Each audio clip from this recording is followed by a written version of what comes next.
Education सदगुरु के daily GK quiz programme में एक बार फिर आप सभी का बहुत बहुत स्वागत है। Daily quiz, mock test, current affairs, question and answer के लिए आप हमारी वेबसाइट www.educationsadguru.com पर भी विजिट कर सकते हैं। तो चलिए दोस्तों, आज के सेशन की शुरुआत कल के अभ्यास प्रश्न से करेंगे।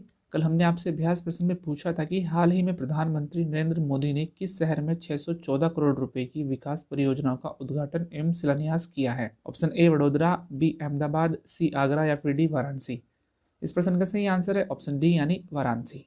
हाल ही में प्रधानमंत्री नरेंद्र मोदी ने बीते 9 नवंबर को वाराणसी में 614 करोड़ रुपए की विकास परियोजनाओं का उद्घाटन और शिलान्यास किया है। परियोजनाओं का उद्घाटन वीडियो कॉन्फ्रेंसिंग के माध्यम से किया गया, जिसमें 1500 से ज्यादा लोगों ने हिस्सा लिया। वहीं आपको बता देते हैं कि इस वीडियो कॉन्फ्रेंसिंग को शहर के 6 स्थानों पर 5 एलईडी मोबाइल वैन में लाइव प्रदर्शित भी किया गया था। चलिए आज का पहला प्रश्न देख लेते हैं कि निम्नलिखित में से किसे हाल ही में दिल्ली एवं दिल्ली क्रिकेट संघ यानी डीडीसीए का कोषाध्यक्ष चुना गया है। Option A Shashi Khanna, B A K Nigam, C Arun Goyal या फिर डी प्रकाश बत्रा। इस प्रश्न का सही आंसर है ऑप्शन ए यानी शशि खन्ना। हाल ही में बीसीसीआई के पूर्व कार्यवाहक अध्यक्ष सीके खन्ना की पत्नी शशि खन्ना को दिल्ली एवं दिल्ली क्रिकेट संघ यानी डीडीसीए का कोषाध्यक्ष चुना गया है। आपको बता दें कि शशि खन्ना ने चुनाव में अपने प्रतिद्वंदी पवन गुलाटी को 44 मतों से शिकस्त दी है। चलिए अगला प्रश्न भी देख लेते हैं कि हाल ही में केंद्र सरकार ने किसे पर्यावरण आयोग का चेयरमैन नियुक्त किया है।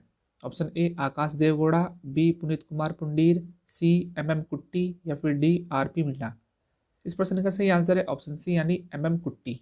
हाल ही में केंद्र सरकार ने राष्ट्रीय राजधानी क्षेत्र और निकटवर्ती क्षेत्रों में वायु गुणवत्ता प्रबंधन के लिए आयोग गठन किया है। पूर्व पेट्रोलियम सचिव डॉक्टर एमएम कुट्टी को इसका पूर्णकालिक चेयरमैन बनाया गया है। आपको बता दें कि आयोग के 3 पूर्णकालिक सदस्यों में पर्यावरण मंत्रालय के संयुक्त सचिव अरविंद कुमार नोटियाल, आईआईटी दिल्ली के प्रोफेसर मुकेश खरे और मौसम विभाग के पूर्व महानिदेशक केजे रमेश को भी इसमें शामिल किया गया है। इसी के साथ अगला प्रश्न भी देख लेते हैं कि हाल ही में कौन पेट्रोनेट एलएनजी लिमिटेड के नए सीईओ बने हैं।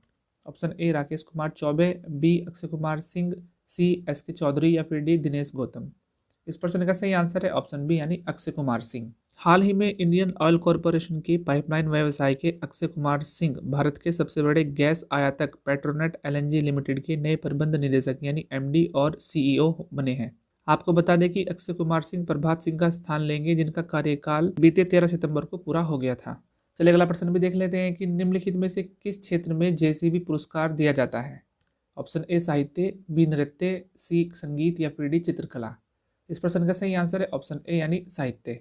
प्रत्येक वर्ष जेसीबी पुरस्कार साहित्य के क्षेत्र में दिया जाता है और यह चर्चा में इसलिए है क्योंकि हाल ही में मलयालम लेखक एस हरीश की पुस्तक मस्टैश को 25 लाख रुपए का जेसीबी साहित्य पुरस्कार देने की घोषणा की गई है। आपको बता दें कि इस पुस्तक को जयश्री कलालित ने मलयाली से अंग्रेजी में अनुवाद किया है। अगला प्रश्न भी देख लेते हैं कि हाल ही में national payment corporation of India यानी एनपीसीआई से किस सोशल मीडिया कंपनी को यूपीआई मार्केट में प्रवेश करने की मंजूरी मिल गई है।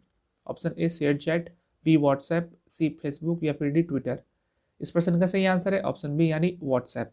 हाल ही में व्हाट्सएप को चरणबद्ध तरीके से यूनिफाइड पेमेंट इंटरफेस यानी यूपीआई के साथ कार्य करने के लिए national payment corporation of India यानी एनपीसीआई की मंजूरी मिल गई है। आपको बता दें कि व्हाट्सएप के भारत में 400 मिलियन से अधिक उपयोगकर्ता है। वहीं यूपीआई भुगतान सेवा शुरू में 2 करोड़ व्हाट्सएप उपयोगकर्ताओं के लिए शुरू होने की भी उम्मीद है। चलिए अगला प्रश्न भी देख लेते हैं कि निम्नलिखित में से किस देश में 120 वर्षों में पहली बार 500 मीटर ऊंचा कोरल रीफ खोजा गया है।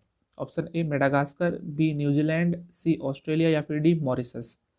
इस प्रश्न का सही आंसर है ऑप्शन सी यानी ऑस्ट्रेलिया। हाल ही में स्मिथ ओशन इंस्टीट्यूट के अनुसार अनुसंधान पोत फाल्कोर ने ऑस्ट्रेलिया में ग्रेट बैरियर रीफ में बड़े पैमाने का प्रवाल भित्ति की खोज की है।